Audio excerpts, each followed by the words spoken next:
Hello friends, book insider पर आप सभी का स्वागत है। आज हम बात करने वाले हैं the power of self discipline by Owen Shaw book के बारे में। एक हल्की सी ठंडी शाम थी। वीर अपनी बालकनी में बैठा था, हाथ में गर्म चाय का कप और दिमाग में बेतरतीब से ख्याल। उसका रूटीन कुछ दिनों से गड़बड़ हो गया था। काम का प्रेशर, पर्सनल कमिटमेंट्स और खुद के लिए वक्त निकालने की जद्दोजहद, सब कुछ एक साथ चल रहा था। वो सोच रहा था कि आखिर क्यों उसकी कोशिशें हमेशा अधूरी रह जाती हैं। उसने कई बार रेजोल्यूशंस बनाए थे, लेकिन कंसिस्टेंसी के बिना वो बस कागज पर ही रह जाते थे। उसी वक्त उसकी नज़र मेज़ पर रखी किताब पर पड़ी, the power of self discipline. ये किताब उसने कुछ दिन पहले ऑनलाइन ऑर्डर की थी, सोचते हुए कि शायद इसे पढ़कर कुछ इंस्पिरेशन मिलेगा। वीर ने चाय का आखिरी घूंट लिया और किताब खोलकर पहला पेज पढ़ना शुरू किया। शुरुआती पन्नों में ही उसे एक लेसन ने खींच लिया, एम्ब्रेस कंसिस्टेंसी ओवर परफेक्शन। वीर को यह लाइन अंदर तक चुभ गई। वो खुद को परफेक्शनिस्ट मानता था, लेकिन हर बार जब उसकी प्लानिंग में कुछ गड़बड़ होती तो वो सब कुछ छोड़ देता। Consistency is more important than perfection, उसने खुद से कहा, जैसे वो उस लाइन को अब्जॉर्ब कर रहा हो। किताब में शॉ ने लिखा था कि छोटे छोटे और रेगुलर एक्शंस का बड़ा असर होता है। पूर्णता का पीछा करते करते बर्नआउट हो जाता है, लेकिन कंसिस्टेंसी से हैबिट्स बनती हैं जो लॉन्ग टर्म सक्सेस की तरफ ले जाती हैं। वीर को लगा कि ये तो उसके लिए ही लिखा गया है। उसने किताब पढ़ना जारी रखा और हर लाइन जैसे उसके लिए ही डिजाइन्ड लग रही थी। शॉ का कहना था कि अगर कोई व्यक्ति रोज कुछ कुछ भी अपने गोल की तरफ बढ़े तो वो इवेंचुअली उसे हासिल कर लेगा। लेकिन प्रॉब्लम तब आती है जब हम परफेक्शन के चक्कर में कंसिस्टेंसी खो देते हैं। वीर के दिमाग में एक फ्लैशबैक आया, जिम का मेंबरशिप लेना और 2 हफ्ते बाद छोड़ देना, क्योंकि वो रोज नहीं जा पाया था। एक नया लैंग्वेज सीखने का रेजोल्यूशन और बीच में रुक जाना, क्योंकि वो ग्रामर में परफेक्ट नहीं था। वो कुर्सी से उठा और अपने कमरे में गया। उसकी अलमारी के ऊपर डस्ट कवर्ड एक नोटबुक रखी थी, जिसमें उसने कभी अपने गोल्स लिखे थे। उसने उसे नीचे उतारा और पलटने लगा। वो पन्ने देख रहा था जिन पर उसने बड़े बड़े सपने लिखे थे, fitness goals, financial goals, personal development goals. लेकिन उन सभी के सामने एक चीज कॉमन थी, उन पर एक्शन कभी कंसिस्टेंट नहीं था। उसने किताब की एक और लाइन पर ध्यान दिया, perfection demands too much, consistency demands only what you can do today.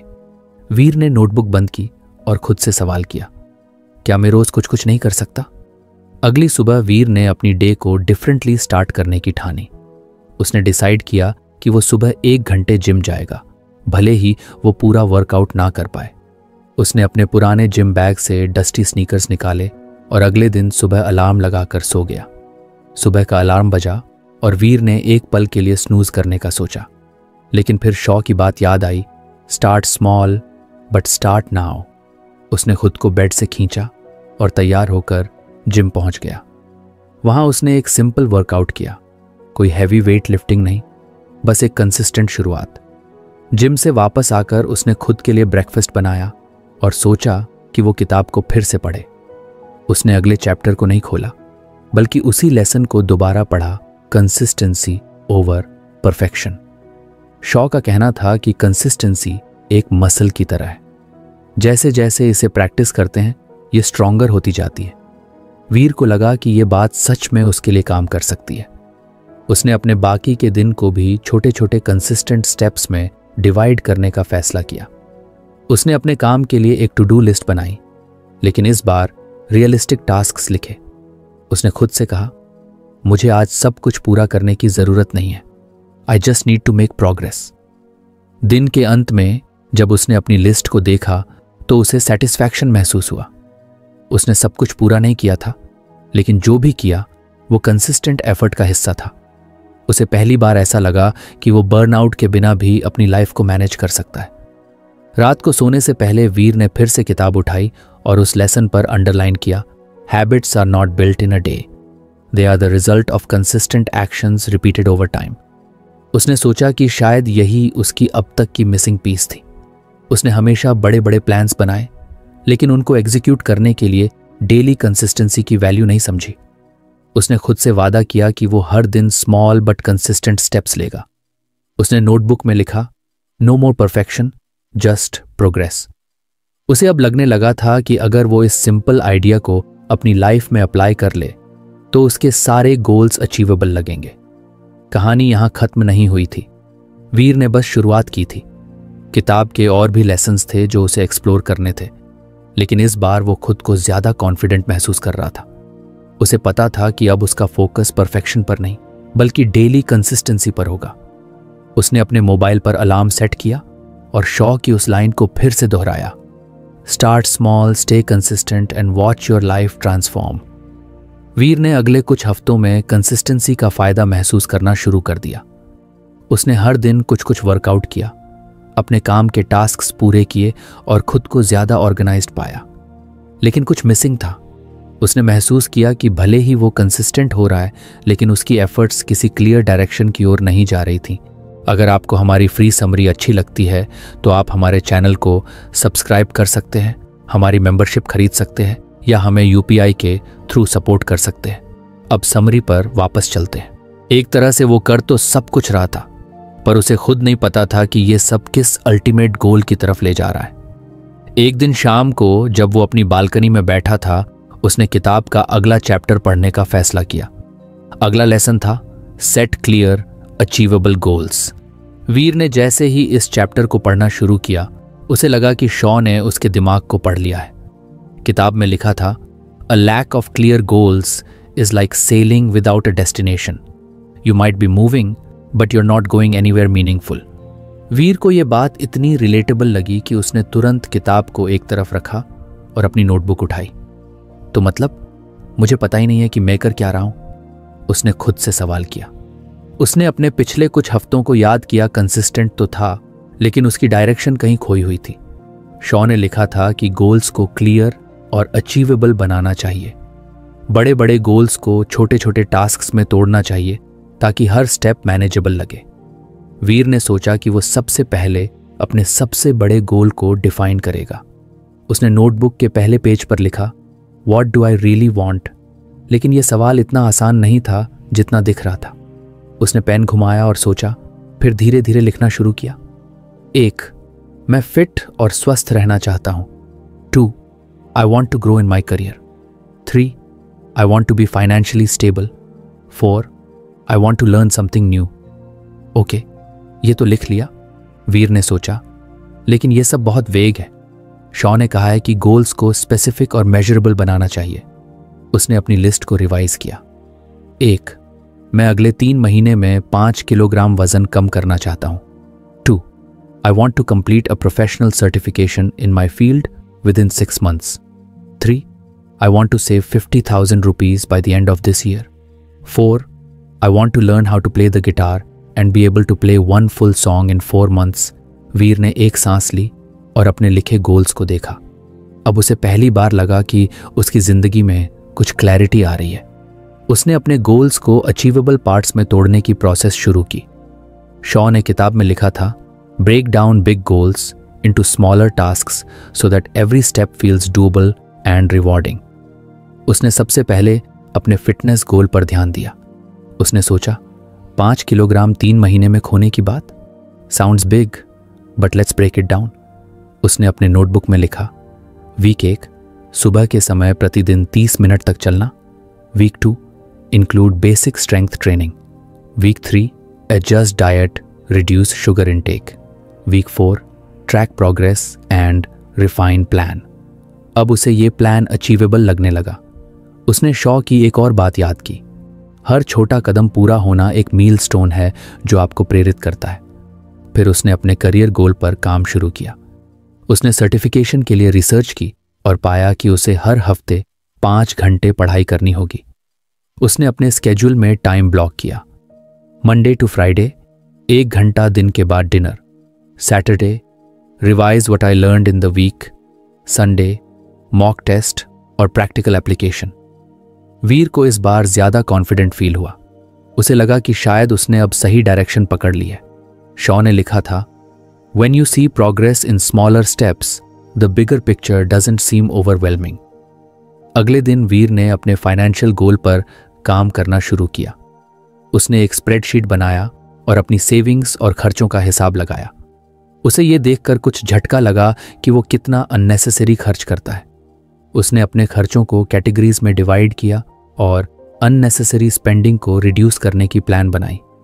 उसने बजट में लिखा, monthly savings goal 5,000 rupees, cut back on 1 eating out, limit to once a week, 2 unused subscriptions, cancel 2 services, 3 impulse shopping, set a monthly limit।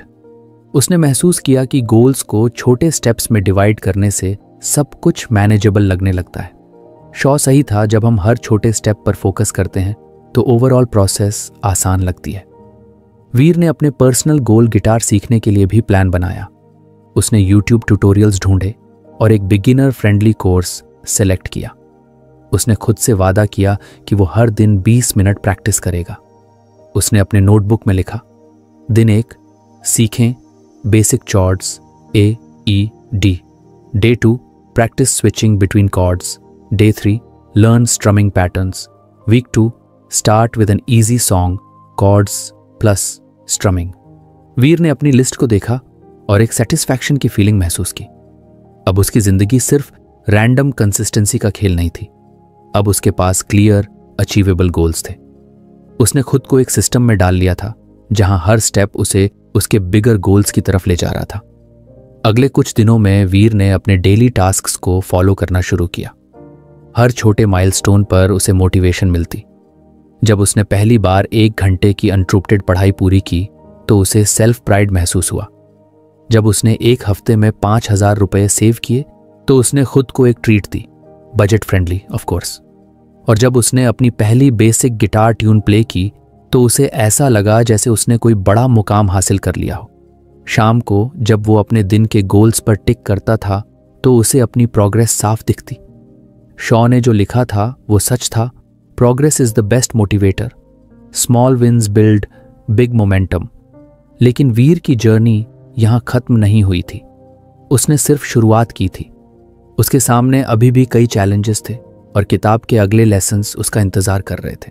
उसने खुद से वादा किया कि वो हर चैप्टर को अपनी जिंदगी में अप्लाई करेगा और खुद को एक बेहतर वर्जन में ट्रांसफॉर्म करेगा। उसने अपने नोटबुक के लास्ट पेज पर एक लाइन लिखी, स्पष्टता शक्ति है, goals turn dreams into reality. फिर उसने किताब को एक तरफ रखा और अगले दिन की तैयारी में लग गया। वीर अपनी जिंदगी में कंसिस्टेंसी और गोल सेटिंग की अहमियत समझ चुका था। उसने अपने लिए क्लियर अचीवेबल गोल्स सेट कर लिए थे और अब उन्हें लेकर मोटिवेटेड भी महसूस कर रहा था। लेकिन धीरे धीरे उसे एहसास हुआ कि गोल्स सेट करना और उन्हें हासिल करने के लिए कंसिस्टेंट रहना ही काफ़ी नहीं है। उसे ऐसा सिस्टम चाहिए था जो उसकी प्रायोरिटीज़ को बैलेंस करे और डिस्ट्रैक्शंस को कम करे। एक शाम जब वीर अपने लैपटॉप पर काम कर रहा था, उसने किताब का अगला चैप्टर पढ़ने का सोचा। चैप्टर का नाम था develop a structured routine. Shaw ने शुरुआत में ही लिखा था, a structured routine is the backbone of self discipline. Without it even the best goals can lose their way in the chaos of everyday life. Veer को यह बात बिल्कुल सही लगी। उसने खुद से सोचा, हाँ यार, मेरे गोल्स तो हैं लेकिन मेरी दिनचर्या तो बस रैंडम है। कभी वर्कआउट सुबह करता हूँ, कभी रात में, कभी पढ़ाई का टाइम होता है, कभी नहीं। और ये डिस्ट्रैक्शंस। उसने अपना फोन देखा जो लगातार नोटिफिकेशन से बज़ कर रहा था। शॉ ने चैप्टर में आगे लिखा था कि एक स्ट्रक्चर्ड रूटीन न केवल प्रोडक्टिविटी को बढ़ाता है बल्कि आपके मेंटल पीस को भी बनाए रखता है। वीर ने फौरन अपना नोटबुक निकाला और एक स्ट्रक्चर्ड डेली रूटीन बनाने का फैसला किया। उसने सबसे पहले अपने दिन का ब्रेक डाउन किया। सुबह 7 बजे उठना, वर्कआउट करना, काम पर ध्यान देना और रात में सेल्फ केयर के लिए टाइम निकालना। लेकिन उसे लगा कि यह बहुत जनरल है। शॉ ने लिखा था, a good routine needs to be detailed and time bound. Veer ने अपनी रूटीन को रिफाइन करना शुरू किया। सुबह की शुरुआत 7 बजे सुबह उठना और अलार्म को सुनने से बचना। 7:15 AM drink water and meditate for 10 minutes. 7:30 AM workout for 30 minutes, mix of cardio and strength. 8 AM breakfast and shower. काम का समय सुबह 9 बजे, शुरू करें दिन के लिए 15 मिनट की योजना, to do list. 11 AM take a 10-minute break, stretch और walk. 1 PM lunch and a 20-minute power nap. शाम और खुद का समय, 6 बजे शाम काम का समापन। 6:30 PM guitar practice 20 minutes। 7 PM reading और लर्निंग, सर्टिफिकेशन स्टडी। रात का समय, रात 9 बजे dinner. 9:30 PM relax with a book और soft music. 10:30 PM sleep. Veer ने अपनी रूटीन को देखकर एक सेटिस्फैक्शन की फीलिंग महसूस की। शॉ ने चैप्टर में लिखा था, a routine doesn't have to be rigid, it needs to be flexible enough to accommodate unexpected events. Veer ने इस बात को ध्यान में रखते हुए अपनी रूटीन के कुछ ब्लॉक्स को बफर टाइम के लिए छोड़ा। लेकिन रूटीन सेट करना आसान था, उसे फॉलो करना असली चैलेंज था। वीर को पता था कि शुरुआत में उसे खुद को इस रूटीन में ढालने में मुश्किल होगी। शॉ ने एक टिप दी थी, start small and gradually build up, don't try to change everything overnight. Veer ने सबसे पहले अपनी मॉर्निंग्स को स्ट्रक्चर करने पर ध्यान दिया। उसने अगले दिन अलार्म को स्नूज न करने का फैसला किया। जैसे ही सुबह अलार्म बजी, उसका पहला इंस्टिंक्ट था 5 मिनट और सो लेता हूं। लेकिन उसने शॉ की बात याद की, discipline is doing what you planned even when you don't feel like it. उसने आंखें खोलीं और बिस्तर से उठ गया। पहले दिन मेडिटेशन करना ऑकवर्ड लगा। उसके दिमाग में हर तरह के रैंडम थॉट्स आ रहे थे, लेकिन उसने हार नहीं मानी। उसने सोचा, it's okay, starting is more important than being perfect. धीरे धीरे उसने अपनी मॉर्निंग्स को स्ट्रीमलाइन करना शुरू किया। वर्कआउट और मेडिटेशन ने उसके दिन की शुरुआत को एनर्जेटिक बना दिया। शाम को जब उसने अपने वर्क डे को रिफ्लेक्ट किया तो उसने महसूस किया कि स्ट्रक्चर्ड रूटीन के कारण डिस्ट्रैक्शंस कम हो गए थे। उसने सुबह के टू डू लिस्ट को देखकर पूरे दिन टास्क्स को प्रायोरिटी के हिसाब से कंप्लीट किया था। शॉ ने चैप्टर में एक और बात लिखी थी जो वीर को काफी इंपैक्टफुल लगी। Incorporate self care and relaxation into your routine. A disciplined mind requires a healthy and balanced body. Veer ने इस एडवाइस को सीरियस लिया। उसने महसूस किया कि वो अक्सर काम में इतना डूब जाता था कि खुद को रिचार्ज करना भूल जाता था। अब उसने अपनी रूटीन में सेल्फ केयर के लिए डेडिकेटेड टाइम रखा। शाम को गिटार प्रैक्टिस के दौरान उसने महसूस किया कि स्ट्रक्चर्ड रूटीन में हॉबीज और पैशंस के लिए भी जगह होना चाहिए। जब उसने पहली बार एक स्मूथ कॉर्ड ट्रांजिशन किया तो उसे ऐसा लगा जैसे उसने कोई छोटा सा रिवॉर्ड हासिल किया हो। शॉ ने लिखा था, celebrate small wins, they reinforce discipline and keep you motivated. लेकिन चैलेंजेस भी आए। एक दिन वीर का ऑफिस में बहुत हेक्टिक स्केड्यूल था। उसकी मीटिंग्स बैक टू बैक थीं और वो लंच तक स्किप कर गया। शाम तक उसका मूड खराब हो चुका था। उसने सोचा, यार ये रूटीन कभी कभी फॉलो करना इम्पॉसिबल लगता है। लेकिन फिर उसने शॉ की एक और बात याद की, a routine isn't about being perfect every day, it's about bouncing back when you miss a step. Veer ने उस दिन अपनी रूटीन को एडजस्ट किया। उसने रात को खुद को आराम दिया और अगले दिन फिर से फ्रेश स्टार्ट किया। शॉ ने चैप्टर में लिखा था, flexibility doesn't mean abandoning discipline, it means adapting to life's unpredictability without losing sight of your goals. धीरे धीरे वीर की रूटीन उसकी लाइफस्टाइल का हिस्सा बन गई। वो अब डिस्ट्रैक्शंस को ज्यादा इफेक्टिवली हैंडल कर सकता था। उसने अपने फोन पर नोटिफिकेशंस को लिमिट कर दिया, सोशल मीडिया को फिक्स टाइम स्लॉट्स में कन्फाइंड कर दिया और अपनी प्रायोरिटीज पर फोकस करना सीख लिया। एक दिन वीर ने खुद से सवाल किया, क्या यह स्ट्रक्चर्ड रूटीन मुझे ज्यादा डिसिप्लिन्ड बना रही है? उसने पीछे मुड़कर अपने पिछले महीने को देखा। उसने फिटनेस में सुधार महसूस किया, गिटार सीखने में प्रगति देखी और सर्टिफिकेशन कोर्स के आधे मॉड्यूल्स कंप्लीट कर लिए थे। उसे एहसास हुआ कि स्ट्रक्चर्ड रूटीन का सबसे बड़ा फायदा यह था कि अब वो दिन खत्म होने पर गिल्ट फ्री महसूस करता था। उसे पता था कि उसने अपने दिन को पर्पसफुल तरीके से बिताया है। शॉ सही था, एक अच्छी तरह से संरचित दिनचर्या आपको सीमित नहीं करती है, यह आपको काओस और कंफ्यूजन से मुक्त करती है। वीर ने अपनी नोटबुक में एक नोट लिखा, रूटीन एक जेल नहीं है, यह स्वतंत्रता की दिशा में एक मार्ग है। It gives you the discipline to achieve your goals and the flexibility to enjoy life. उसने अपने रूटीन को रिफाइन करने की हैबिट बना ली। हर हफ्ते वो अपने स्केड्यूल को एनालाइज करता और इम्प्रूवमेंट्स करता। उसे लगा कि रूटीन कोई स्टैटिक चीज़ नहीं है, ये डायनामिक है जो आपकी चेंजिंग प्रायोरिटीज़ के साथ इवॉल्व करती है। शॉ की किताब का ये लेसन वीर के लिए ट्रांसफॉर्मेशनल साबित हुआ। अब उसकी ज़िंदगी सिर्फ गोल्स और कंसिस्टेंसी तक सीमित नहीं थी। उसने एक ऐसा सिस्टम डेवलप कर लिया था जो उसे डिस्ट्रैक्शन से बचाए, उसकी प्रायोरिटीज़ को मैनेज करे और उसे मेंटली और फिजिकली बैलेंस में रखे। लेकिन वीर की जर्नी यहीं खत्म नहीं हुई। शॉ की किताब के अगले चैप्टर्स में और भी लेसन्स थे जो वीर की सेल्फ डिसिप्लिन को अगले लेवल तक ले जाने वाले थे। उसने खुद से वादा किया कि वो इस स्ट्रक्चर्ड रूटीन को अपनी फाउंडेशन बनाएगा और आने वाले लेसन्स को अपनी जिंदगी में अप्लाई करेगा। वीर का स्ट्रक्चर्ड रूटीन अब उसकी जिंदगी का हिस्सा बन चुका था। उसने कंसिस्टेंसी, क्लियर गोल्स और डिसिप्लिन का सही मतलब समझ लिया था। लेकिन एक चीज जो अभी भी उसे परेशान करती थी वो थी डिस्ट्रैक्शंस। ऑफिस के काम के बीच अचानक से इंस्टाग्राम स्क्रॉल करने लग जाना, स्टडी के दौरान फोन की नोटिफिकेशंस चेक करना, या फिर कोई भी काम करते करते अचानक से रैंडम थॉट्स में खो जाना, ये सब उसकी प्रोडक्टिविटी पर असर डाल रहे थे। एक दिन जब वीर अपने वीकेंड का टाइम प्लान कर रहा था, उसने शॉ की किताब का अगला चैप्टर पढ़ना शुरू किया।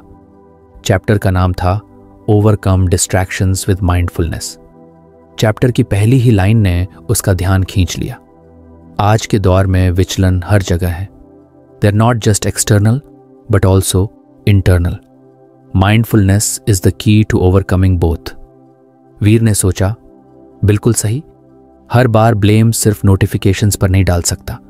कभी कभी तो मैं खुद ही डे ड्रीमिंग में चला जाता हूं। उसने आगे पढ़ना जारी रखा। शॉ ने लिखा था कि माइंडफुलनेस का मतलब सिर्फ मेडिटेशन नहीं है, बल्कि अपने थॉट्स और एक्शंस के प्रति अवेयर रहना है। शॉ ने एक एक्सरसाइज बताई थी। Spend one day observing your distractions, write down every time you get distracted and note what triggered it. Veer ने इस एक्सरसाइज को तुरंत अपनाने का फैसला किया। उसने अगले दिन अपने डिस्ट्रैक्शंस को ट्रैक करने के लिए एक छोटा सा नोटबुक कैरी किया। जैसे ही उसका फोकस टूटता, वो तुरंत अपनी नोटबुक में लिख लेता। सुबह ऑफिस में काम करते वक्त जब उसने एक्सेल शीट पर डेटा एंट्री करनी शुरू की, उसका फोन वाइब्रेट हुआ। उसने तुरंत फोन उठाया और देखा कि एक व्हाट्सएप मैसेज आया है। वो जवाब देने लगा और फिर इंस्टाग्राम खोलकर रील्स देखने लग गया। करीब 15 मिनट बाद जब उसे याद आया कि वो क्या कर रहा था, उसने नोटबुक में लिखा, trigger, phone, notification, result, spent 15 minutes scrolling. शाम को जब वो स्टडी कर रहा था, अचानक से उसे याद आया कि एक दोस्त का बर्थडे आने वाला है। उसने किताब बंद की, फोन उठाया और अमेज़ॉन पर गिफ्ट सर्च करने लगा। 20 मिनट बाद उसे एहसास हुआ कि वो फिर से डिस्ट्रैक्टेड हो गया है। उसने नोटबुक में लिखा, trigger, random thought, result, 20 minutes wasted on online shopping. दिन खत्म होने तक वीर के पास डिस्ट्रैक्शंस की एक लंबी लिस्ट थी। उसने देखा कि सबसे बड़ा ट्रिगर उसका फोन था। शॉ ने किताब में लिखा था, distractions often have patterns, identify them and address the root cause. Veer ने अपने सबसे बड़े ट्रिगर को टैकल करने की ठानी। उसने शॉ की एक सलाह पढ़ी, turn off unnecessary notifications and create phone free zones during important tasks. अगले दिन से वीर ने अपने फोन की नोटिफिकेशंस को मिनिमाइज कर दिया।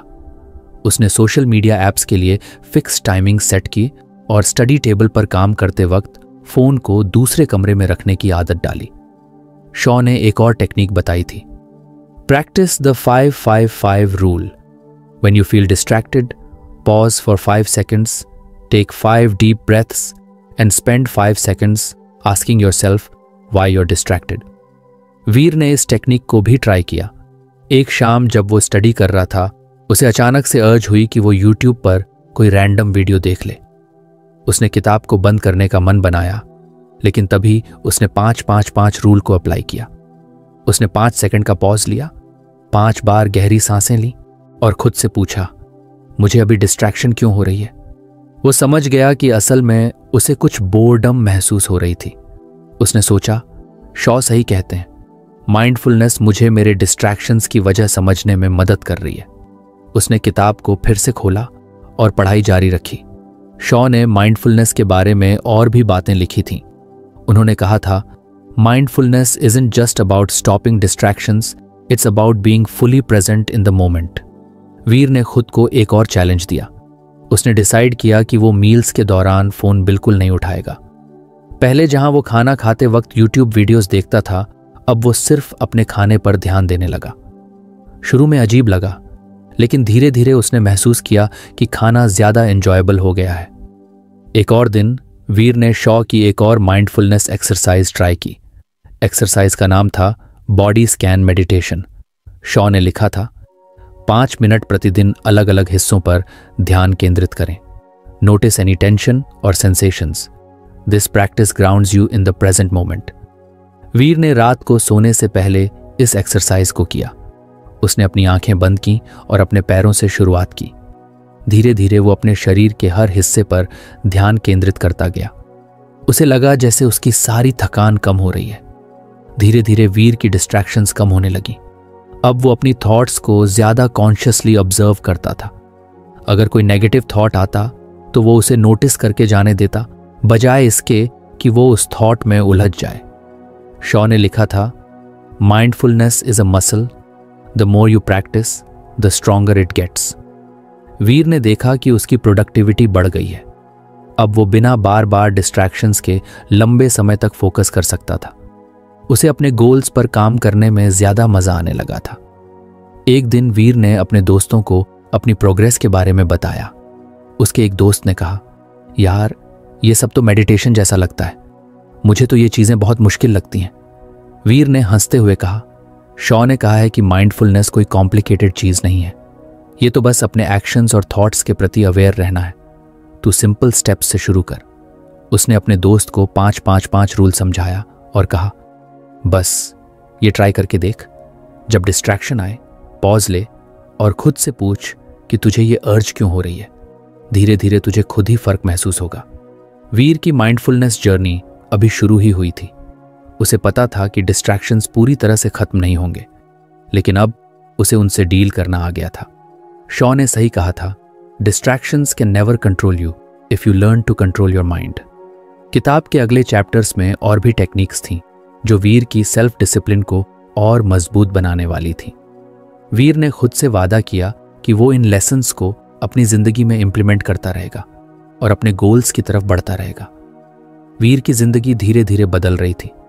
उसने कंसिस्टेंसी को अपनाया, क्लियर गोल्स सेट किए, डिस्ट्रैक्शन से लड़ने के लिए माइंडफुलनेस को सीखा और अब वो अपने अगले चैप्टर की ओर बढ़ रहा था।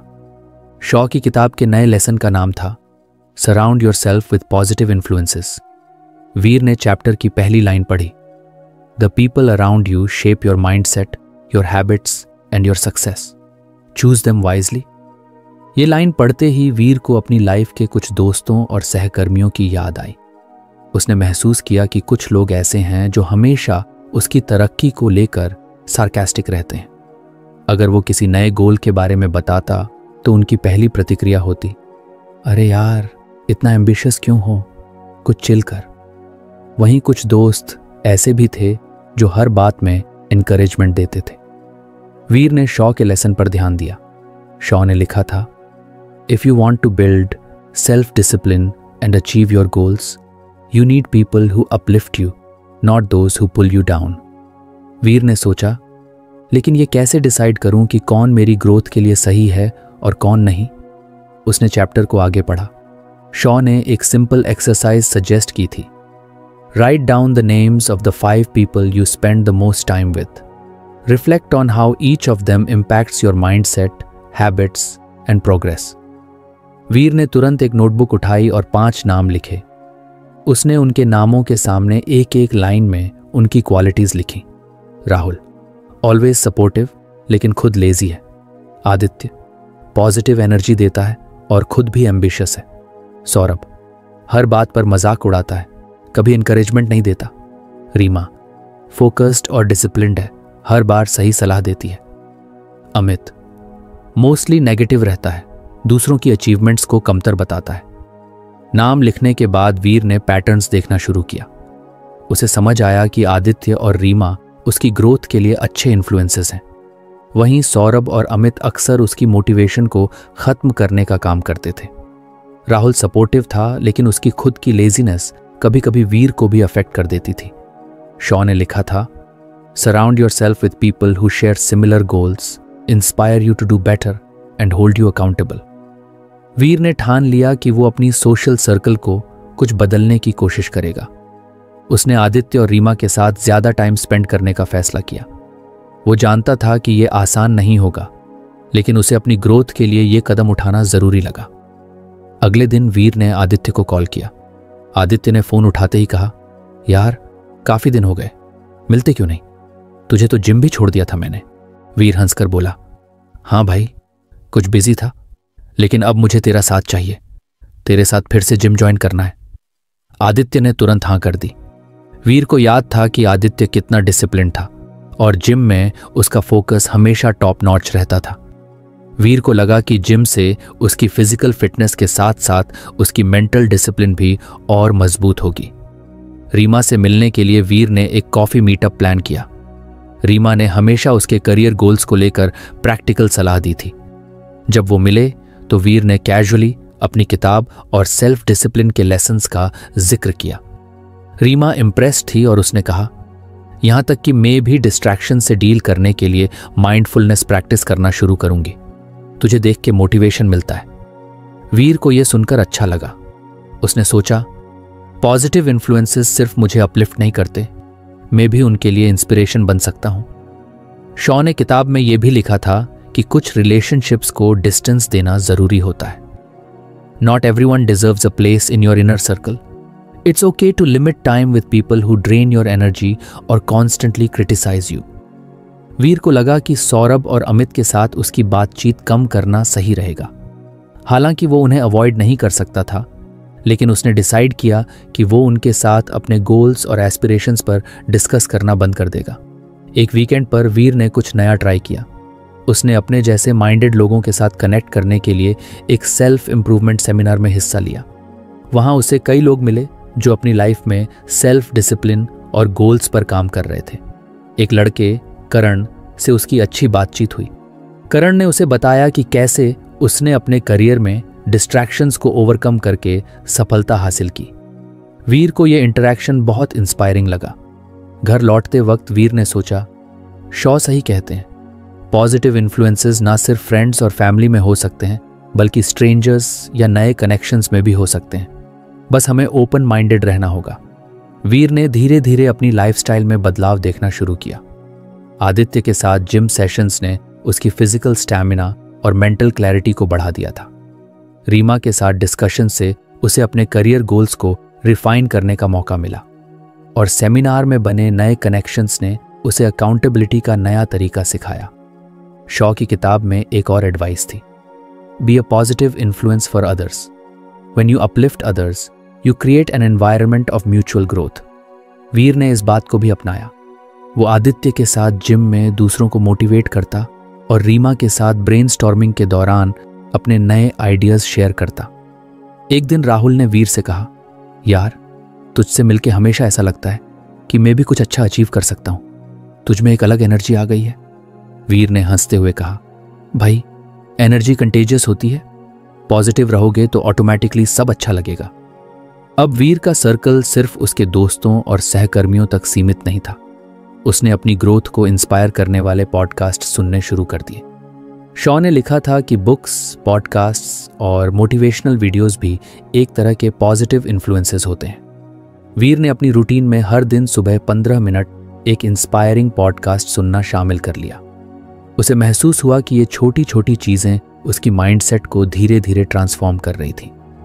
पॉजिटिव इन्फ्लुएंसेस की पावर को समझकर वीर ने खुद से एक प्रॉमिस किया, वो हमेशा ऐसे लोगों से जुड़ने की कोशिश करेगा जो उसकी ग्रोथ को सपोर्ट करें, और बदले में वो भी दूसरों के लिए एक इंस्पिरेशन बनेगा। शॉ की किताब ने उसे एक और इम्पॉर्टेंट लाइफ लेसन दे दिया था, और अब वो अगले चैप्टर के लिए तैयार था। वीर की जिंदगी में अब एक नई क्लैरिटी आ गई थी।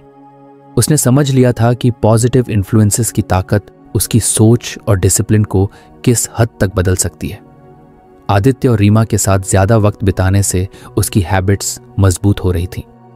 हर दिन जिम और कंस्ट्रक्टिव डिस्कशंस ने उसकी रूटीन को और स्ट्रक्चर्ड बना दिया था। सौरभ और अमित से दूरी बनाकर वीर ने खुद को नेगेटिविटी से बचा लिया था। उसने धीरे धीरे ऐसे कनेक्शंस बनाए जो उसे आगे बढ़ने में मदद कर रहे थे। सेमिनार में मिले करण से उसकी दोस्ती गहरी हो गई और दोनों ने एक दूसरे को अकाउंटेबल रखने का फैसला किया। राहुल, जो पहले खुद लेजी था, वीर की डेडिकेशन देखकर इंस्पायर्ड हो गया। एक दिन उसने कहा, यार, तूने सच में मुझे बदल दिया। अब मैं भी अपनी हैबिट्स पर काम शुरू कर रहा हूं। वीर को एहसास हुआ कि उसकी ग्रोथ सिर्फ उसकी नहीं बल्कि उसके आसपास के लोगों के लिए भी मोटिवेशन बन रही है। शॉ की किताब ने वीर को सिखाया कि सही कंपनी न सिर्फ डिसिप्लिन को मजबूत करती है बल्कि मुश्किल वक्त में सहारा भी बनती है। वीर अब आगे के चैप्टर्स के लिए पूरी तरह तैयार था, कॉन्फिडेंट और फोकस्ड। पॉजिटिव इन्फ्लुएंसेस ने उसकी जिंदगी को एक नई दिशा दे दी थी। तो फ्रेंड्स, ये थी हमारी आज की बुक समरी। आपको कैसी लगी कमेंट करके ज़रूर बताएं और धन्यवाद आपका समरी एंड तक सुनने के लिए।